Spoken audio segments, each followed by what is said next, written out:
Hello all, welcome back to my channel. आपण आज problem set 21 start करणार आहोत. इथे बघा, ह्याच्यामध्ये सबट्रॅक्शन आहे. आता आपण आधीच्या प्रॉब्लेम सेटमध्ये काय बघितलं, ॲडिशन बघितली फ्रॅक्शनची. तर इथे सबट्रॅक्शन आहे, सेम आहे, डिनॉमिनेटर आहे तसाच राहतो, फक्त वरच्या न्यूमरेटरची सबट्रॅक्शन होते. म्हणजे इथे काय होणार आहे बघा, 5 - 1/7 इज इक्वल टू किती आहे, 5 - 1 इज 6/7. एकदम इझी आहे. पुढचं बघा, 5 - 3/8. डिनॉमिनेटर चेंज होणार नाही. So 5 - 3 is 2, 2/8.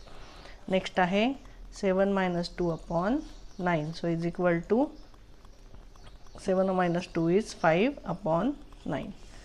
नेक्स्ट बघा, 8 - 5/11. So it is 3/11.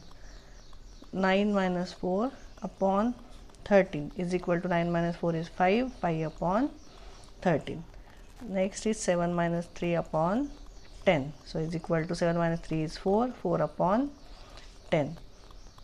त्याच्यानंतर नेक्स्ट आहे 9 - 2/12. So 9 - 2 is 7, 7/12.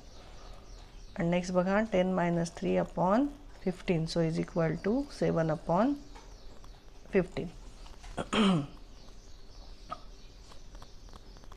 चला, सोपं आहे की नाही, सबट्रॅक्शन एकदम सोपं आहे याचं.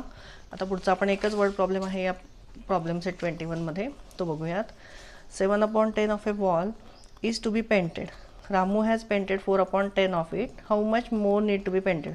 म्हणजे 10 जे आहे, 10 पार्ट समजा एका वॉलचे केले असं समजा, त्यातलं 7 पार्ट कलर करायचं आहे. पण रामूने किती केलेत, 4 केल्या, 4 पार्ट कलर केला आहे. मग किती राहिलेत त्याच्यातले, ते कसं ओळखायचं, तर हे सबट्रॅक्शन करायला लागेल. सो इथे आन्सरमध्ये लिहून घ्या. पहिले काय येणार आहे, टू बी पेंटेड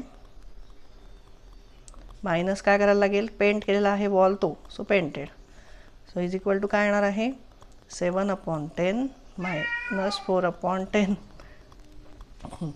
सो 7 इथे काय करायचं आहे, मग पुढे 7 - 4/10. सो 7 - 4 किती आहे, 3. सो 3/10. म्हणजे 3 पार्ट अजून वॉलचे कलर करायचे राहिले आहेत. मग ते आपण वर्डमध्ये लिहून घेऊ, कारण वर्ड प्रॉब्लेम आहे, तर वर्डमध्ये आन्सर लिहायला लागेल. So therefore 3/10 more need to be painted. चला, इथे आपला प्रॅक्टिस सेट 21 संपलेला आहे. तुम्हाला व्हिडिओ आवडला असेल तर नक्की लाईक आणि सबस्क्राईब करा. थँक्यू.